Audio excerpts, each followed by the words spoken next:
Sometimes one small moment can change everything. On a quiet night, an ordinary man returns home from work and discovers something impossible waiting outside his building. A mysterious girl who is not fully human, carrying secrets from a hidden world. What begins as a simple act of kindness quickly pulls him into a reality he never knew existed. Where unseen forces are watching, ancient boundaries between worlds are weakening. And one decision can mean the difference between safety and loss. As danger closes in and time runs out, he must choose whether to walk away from the unknown, or step forward and protect someone whose fate is strangely tied to his own. This is not just a story about mystery and another world. It is a story about courage, connection, and how a single choice can change a life forever. It was almost midnight when Daniel finally turned the corner toward his apartment building. His shoes scraped softly against the quiet sidewalk. The streetlights above him flickered like tired eyes that had been awake too long. The day had been long, and his body felt heavy with the kind of tired that went deeper than muscles. He had stayed late at work again, fixing problems that never seemed to end. All he wanted now was a hot shower, something simple to eat and sleep. The city around him was unusually still. Most of the shops were closed. The bus stop near his building was empty. Even the stray dogs that sometimes wandered the street were nowhere to be seen. A thin wind moved trash papers along the curb. Daniel pulled his jacket tighter and walked faster.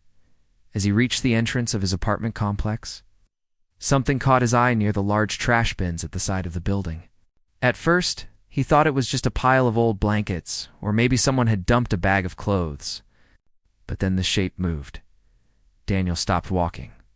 The shape shifted again, slow and careful, like it was trying not to make any noise. His heart began to beat faster.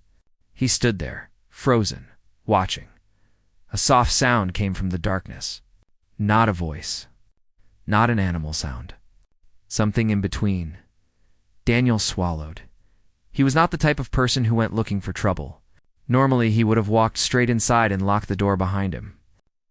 But something about the way that shape moved made him feel uneasy in a different way. It didn't feel dangerous. It felt lost. He slowly stepped closer. "Hello?" he said, his voice quiet. The shape froze. He waited. Nothing happened. He took another step, then another, until the yellow light from the street lamp finally touched the corner of the space near the bins. That was when he saw her. A young woman was crouched against the wall, wrapped in a torn jacket that was much too big for her. Her hair was dark and messy, falling over her face. But that wasn't what made Daniel's breath catch in his throat. On top of her head were two small, soft-looking ears. They were not part of a costume. They moved. Daniel blinked hard, certain his mind was playing tricks on him. He rubbed his eyes and looked again. The ears were still there, and then he noticed something else. Behind her, partly hidden under the jacket, was a long tail. His heart thumped loudly in his chest. She slowly lifted her face. Her eyes met his. They were unlike any eyes he had ever seen. Not scary, not glowing. Just different. Deep, warm, and strangely full of emotion. As if she had lived many lives already. For several seconds, neither of them spoke. Daniel's mind raced. He thought of every possible explanation. Special effects, makeup, some kind of costume, a prank, a dream. But nothing fit what he was seeing. The ears twitched again, reacting to the sound of a passing car far down the street. The tail moved slightly as she adjusted her position. She was real. "Are you okay?" Daniel asked finally, unsure what else to say. She studied him carefully, like an animal deciding whether a person was safe. Slowly, she shook her head. Daniel stepped closer. "Do you need help?" She hesitated, then nodded. Her hands were shaking. They were small and pale, and they looked too weak for the cold night air.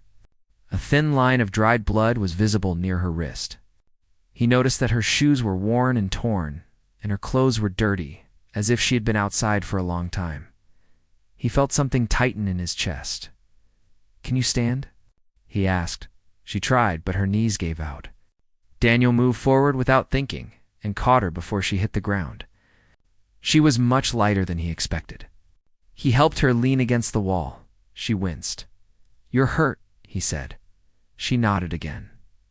Daniel looked around. The street was empty. No one else was watching. No cameras that he could see. The building door was only a few steps away. He hesitated. Every warning in his mind told him this situation made no sense and he should walk away. But the girl in front of him looked exhausted, scared, and in pain. Whatever she was still someone who needed help. "Come inside," he said quietly. "It's warmer. I can clean that cut." Looked at him with wide eyes. For a moment, he thought she might run. Then her shoulders slowly relaxed. "Okay," she whispered. Her voice was soft, but clear. He helped her stand again and supported her as they moved toward the building door. Her steps were slow and unsteady. When he unlocked the door, she flinched at the sound. They entered the lobby, which was dimly lit and empty. The elevator hummed softly as they rode up to the 4th floor. Daniel kept his eyes on the floor numbers, trying to calm the storm of thoughts in his head. None of this felt real. When they reached his apartment, he opened the door and guided her inside. He turned on the lights. She looked around with quiet curiosity, taking in the small living room, the old couch, the stack of books on the table, the coat hanging on the chair. "Sit," he said, gently guiding her to the couch. She obeyed. Curling her legs slightly beneath her, Daniel hurried to the kitchen, grabbed a clean towel and the small first aid kit he kept under the sink. When he returned, she was watching him closely. "May I?" he asked, pointing to her wrist. She nodded. The cut was not deep, but it looked painful. He cleaned it carefully and wrapped it with the bandage. She didn't make a sound, but her fingers tightened slightly when the cloth touched her skin. "There," he said. "That should help." She looked at the bandage, then at him. "Thank you," she said. He nodded, unsure what to say next. Silence filled the room, thick and strange. He finally spoke. "What's your name?" She paused. "Lena," she said. He studied her face. She looked young, maybe early 20s, though it was hard to tell. There was something about her expression that felt older. "I'm Daniel," he said. She nodded slowly. Daniel. The way she said his name made him uncomfortable, like she already knew it. He frowned. "Have we met before?" She shook her head. "Not like this." His stomach tightened. "What do you mean?" Lena looked down at her hands, then back up at him. "I was looking for you," she said. Daniel's heart skipped. "You were what?" "I was told to find you," she said softly. "By who?" She hesitated, before she could answer. She lifted her eyes to his and spoke the words that would change everything. "Daniel Reed, apartment 4B. You always lock your door twice, and you leave your shoes by the window." His breath caught in his throat. Those details were true, and there was no possible way she could know them. Daniel stared at Lena as if the room had suddenly lost its air. For several seconds he couldn't speak. His mouth opened, but no words came out. His heart was beating so hard that he could hear it in his ears. "How?" he finally whispered. "How do you know that?" Lena didn't answer right away. She looked nervous now, her fingers twisting together in her lap. Her ears drooped slightly, and her tail curled closer to her side. Daniel noticed these small movements without knowing why. They made her seem even more real, and that made everything feel even more impossible. "You weren't supposed to ask so soon," she said quietly. "That's not an answer," Daniel replied, his voice firmer. "You just described my life. No one knows those things." She took a slow breath. "I know. That's why I had to find you." Daniel stood up and began to pace the room. Every step felt heavy. His thoughts were crashing into each other. Was this some kind of joke? Some strange trick? But nothing about her seemed fake. She looked tired, scared, and very serious. "Listen," he said, stopping in front of her. "I don't know who you are or where you came from, but you don't just walk into someone's life and say things like that. You need to explain." Lena lifted her eyes to him. "I will, but not here." "What do you mean, not here?" She glanced toward the window, then toward the door. Her body became tense, like she was listening for something. "They might be close," she whispered. Daniel frowned. "Who might be close?" She didn't answer. Instead, she slowly stood up and moved toward the window. She carefully pulled the curtain back just a little and looked outside. The street below was quiet, but her expression didn't change. "They don't use normal ways to search," she said. "They follow feelings, traces, connections." Daniel rubbed his face. "You're talking in riddles." "I know. I'm sorry." She stepped back from the window. "But I don't have much time." Daniel pointed to the couch. "Sit down. You're not going anywhere until you explain what's happening."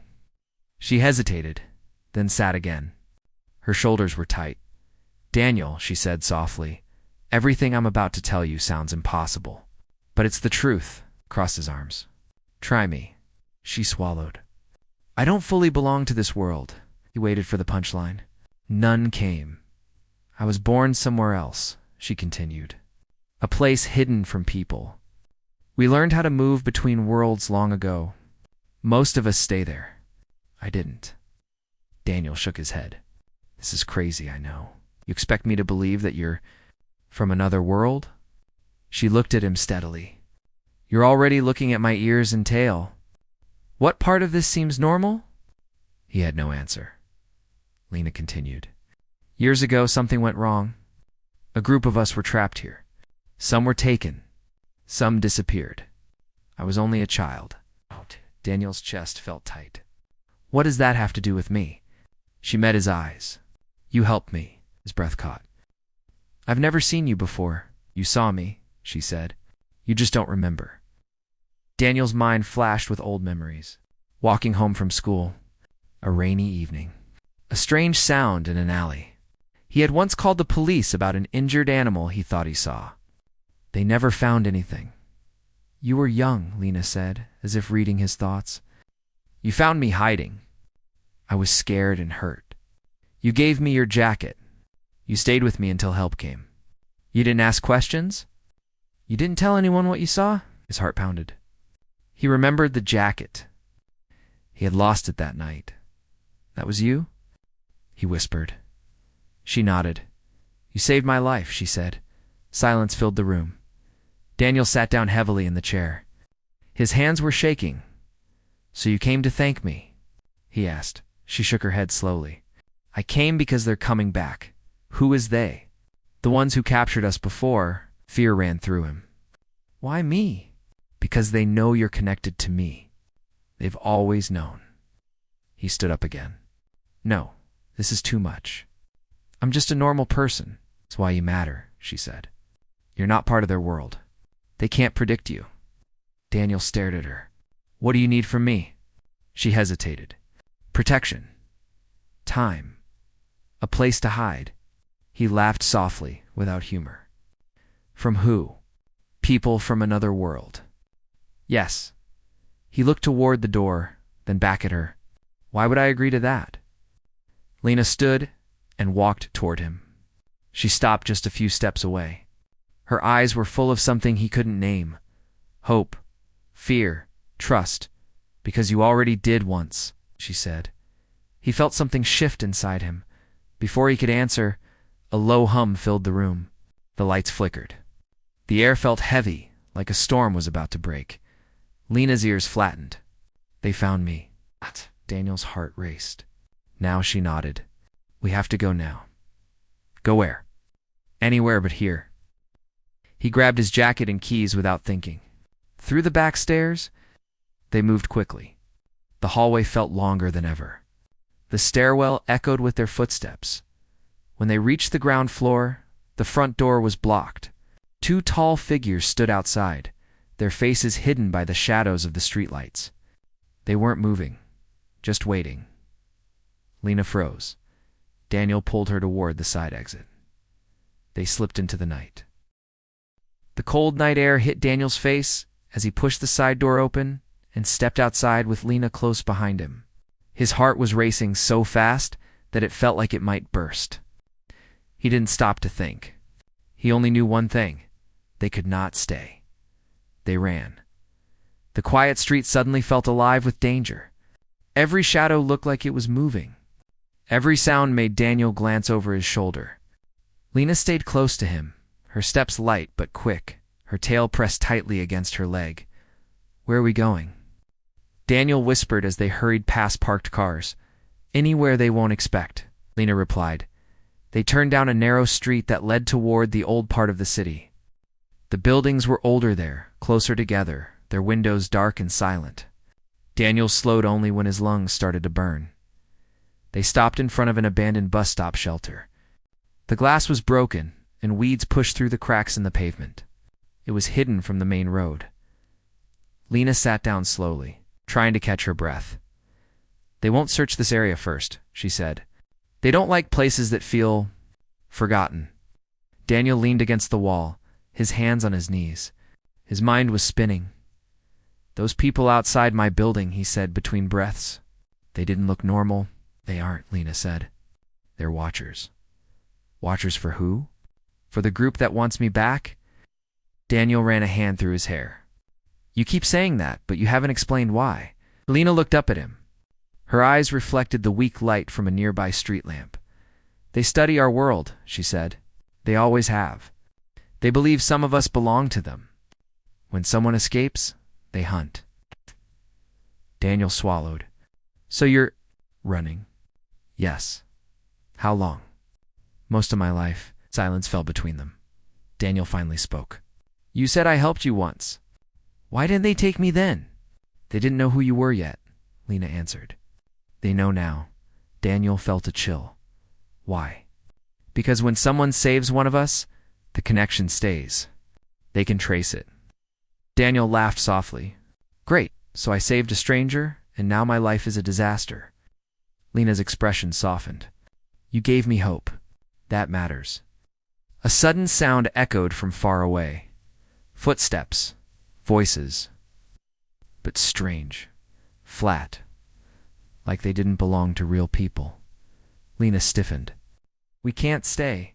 They moved again, walking this time, trying not to draw attention. They crossed empty streets, slipped through alleyways, and finally reached the river that cut through the city. An old storage building stood near the water, its windows covered with boards. Inside, the air smelled of dust and rust. Broken crates were stacked against the walls. Daniel pulled his jacket tighter as the wind slipped through cracks in the building. Lena sank onto a crate. "They won't come here easily," she said. "The river blocks their tracking." Daniel sat across from her. "So what happens now?" She hesitated. "Now," she said, "you decide if you walk away." Daniel stared at her. "You think I can just leave?" "Yes. And what happens to you?" She looked down. "They will find me." His chest tightened. He stood and paced the floor. "You told me this because you want me to help," he said. "I told you because you deserve the truth." Lena replied. He stopped pacing. "How did you escape them in the first place?" he asked. Lena's eyes grew distant. "I learned their paths, their rules. I waited for a moment they didn't expect. And I ran. Are there others like you here?" "Not many. Most are hidden. Some gave up." Daniel sat again. "Why come back to me now?" he asked. "Because something is changing," Lena said. "They're searching harder. The barrier between worlds is thinning. Soon they won't hide." Daniel's head felt heavy. "This is too much." She reached out and touched his arm lightly. "I know." He looked at her hand, then at her face. "I'm not brave," he said. "I'm not strong. I don't know anything about this world you're talking about." "You're kind," Lena said. "That's stronger than you think." A loud noise echoed outside the building. Something struck metal. Once, twice. Lena's ears flattened. "They're close," she whispered. Daniel stood. "We need a plan." "There's one place," Lena said slowly. "But it's dangerous. Everything about this is dangerous." She nodded. "There's an old station beneath the city. It's one of the crossing points between worlds. If we reach it, I might be able to disappear from their search." "Might?" "Yes," Daniel sighed. "Of course." The sounds outside grew louder. Daniel took a breath. "All right. We go." Lena's eyes widened slightly. You mean it? He nodded. I'm not leaving you. They slipped out the back of the building and into the night once more. The city watching silently as everything Daniel believed about his life began to change. Daniel and Lena moved quickly through the quiet streets, staying close to the shadows of buildings. The city felt different now. The same roads he had walked for years no longer felt familiar. Every corner seemed full of danger. Every sound made his heart jump. They reached the old subway entrance near the edge of the city. It had been closed for years. Rust covered the metal gate. Broken signs hung above the dark stairs that led underground. This is it, Lena whispered. Daniel looked down the stairway. The darkness below felt thick and heavy. You're sure? He asked. She nodded. The crossing point is beneath the lowest platform.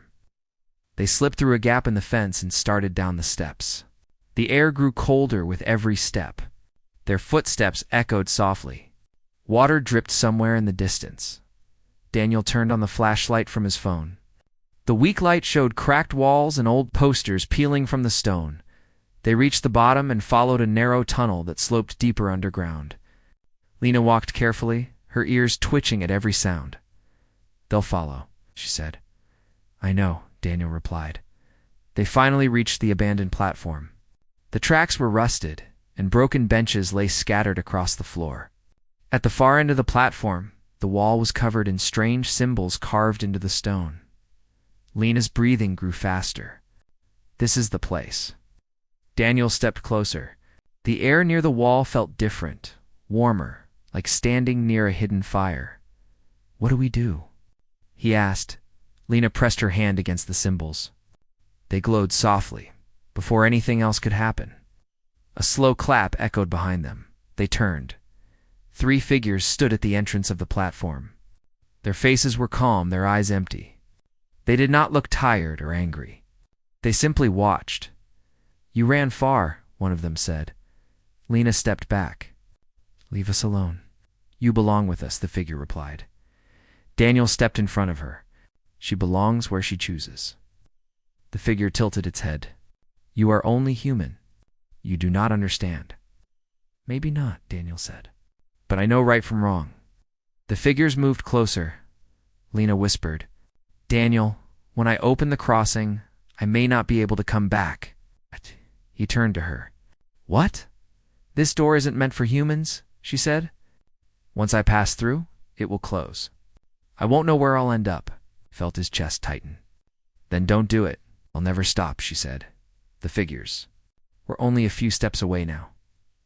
Daniel made a decision. He grabbed a loose piece of metal from the floor and threw it at the lights hanging from the ceiling. The glass shattered. Darkness rushed in, the figures paused. Run, Daniel shouted. Lena pressed her hand against the wall again. The symbols glowed brighter, the air humming.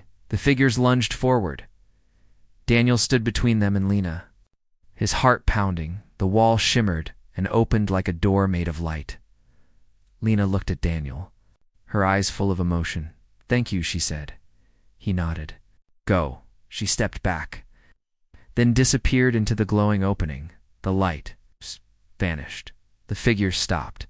They stared at the wall in silence. Then, without a word, they turned and walked away. Daniel sank to the floor, his body shaking. The tunnel was quiet again. He didn't know where Lena had gone. He didn't know if he would ever see her again, but he knew his life had changed forever.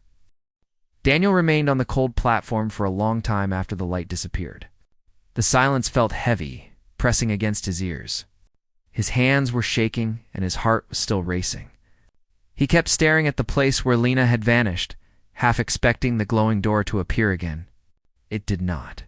The strange figures were gone. The tunnel was empty. Only the quiet drip of water and the distant sound of the city above reminded him that the world was still moving. Slowly, Daniel stood up. He did not know how much time had passed. It could have been minutes or hours. Everything inside him felt different, like something deep within had shifted and could never go back to how it was before. He walked back the way they had come, his steps slow and heavy. When he reached the stairs and climbed up into the night air, The city looked normal again. Cars passed. A train roared somewhere in the distance.